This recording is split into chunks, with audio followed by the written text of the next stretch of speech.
आज हम लोग इस पार्ट के अंदर डिस्कस करेंगे 5 मिनट के अंदर इंपॉर्टेंट पॉइंट जो कि स्टेपर मोटर के लिए आपको आने चाहिए। ये पॉइंट आप एग्जाम में जा रहे हो तो रिवीजन में काम आएंगे या आपको इस पर डायरेक्ट क्वेश्चन मिल जाएगा एमसीक्यू में। चलिए शुरू करते हैं।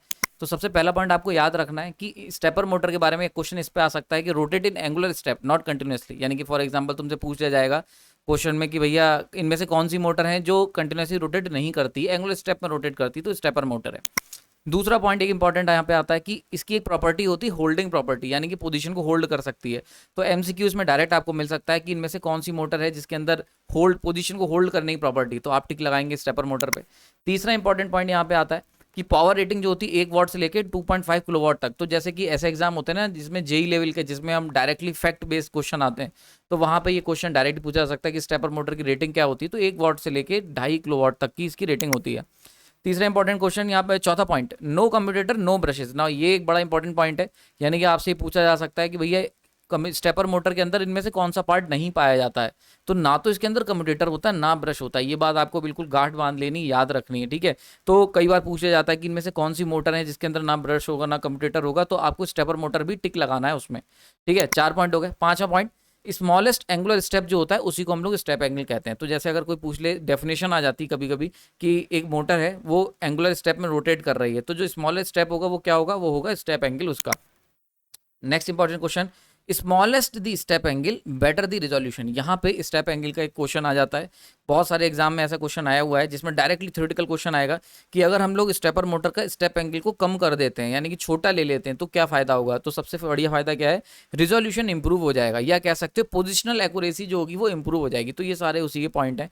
तो अगर आपने स्टेप एंगल कम करना है तो रिजोल्यूशन अपने आप इंप्रूव हो जाएगा, यानी कि मोटर जो होगी ना वो जब रोटेट करेगी तो बहुत ही छोटे एंगल पर रोटेट करेगी। तो मान के चलते हैं तुम्हें चाहिए 33 डिग्री का या 33.4 डिग्री का, तो अगर आपकी मशीन 0.1 डिग्री तक रोटेट कर सकती है तो 33.4 इजिली अवेलेबल हो जाएगा। समझ में आ रही। तो बहुत ही अच्छी एक्यूरेसी हमें मिलती है स्टेपर मोटर में। तो यहाँ पे डायरेक्ट क्वेश्चन कई एग्जाम में पूछा गया है कि it is better to have smaller step angle और नॉट। तो आंसर है बेटर है, कि भाई स्मॉलर स्टेप एंगल, स्मॉलर जितना ज्यादा कम कर सकते हो उतनी अच्छी बात है। नाउ नेक्स्ट यहाँ पे इंपॉर्टेंट फॉर्मूलेज, ये मैंने ऑलरेडी कम्युनिटी सेक्शन पे शो कर रखा है, वहाँ पे जाके चेक कर सकते हो, और यहाँ पे भी।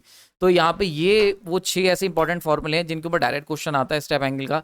ये 6 के 6 फॉर्मूले आपको याद रखने, ठीक है। इसके ऊपर डायरेक्ट न्यूमेरिकल मिलेगा। देखो मैक्सिमम एग्जाम में स्टेपर मोटर के ऊपर इसी में से क्वेश्चन आता है, यानी कि न्यूमेरिकल आएगा और इसमें से ही आएगा। अगर थ्योरी आएगी तो जो पहली स्लाइड बताई वहाँ से आएगी।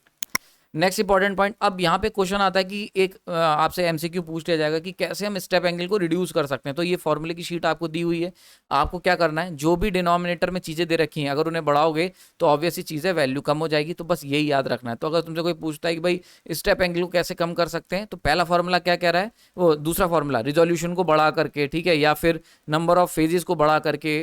थर्ड फॉर्मूले से हम देख सकते हैं या रोटर की टीथ बढ़ा करके। चौथे फॉर्मूले से हम देख सकते हैं स्टेटर की टीथ बढ़ा करके, रोटर की टीथ बढ़ा करके।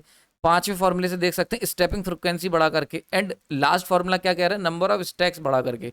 तो मोटा मोटा तौर पे अगर हम बात करें तो 2 तरीके हैं, एक तरीका है रोटर की टीथ बढ़ा लो और दूसरा तरीका है मल्टी स्टैक स्टेपर मोटर का इस्तेमाल कर लो, यानी कि नंबर ऑफ स्टैक बढ़ा लो या फिर रोटर की टीथ बढ़ा लो। तो ये यहाँ पे इंपॉर्टेंट कंक्लूजन है, ठीक है। नाउ नेक्स्ट यहाँ पे आ जाता है कि टिपिकली स्टेप एंगल कितना होता है स्टेपर मोटर का। तो स्टेपर मोटर में जो टिपिकली स्टेप एंगल हमें मिलता है कमर्शियल मोटर में, उसकी रेंज होती है 15 डिग्री, 7.5 डिग्री एंड 20 डिग्री। तो आई होप ये चीज समझ में आ गई होगी।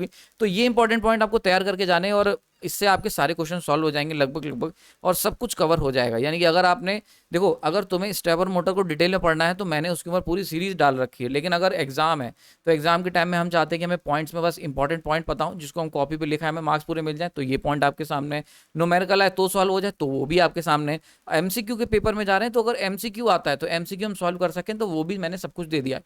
तो जस्ट 5 मिनट का ये वीडियो देख लो, अगर डिटेल में जानना चाहते हो तो सारी चीजें मैंने लेक्चर में कवर की हैं। आपने अपना कीमती समय दिया उसके लिए धन्यवाद।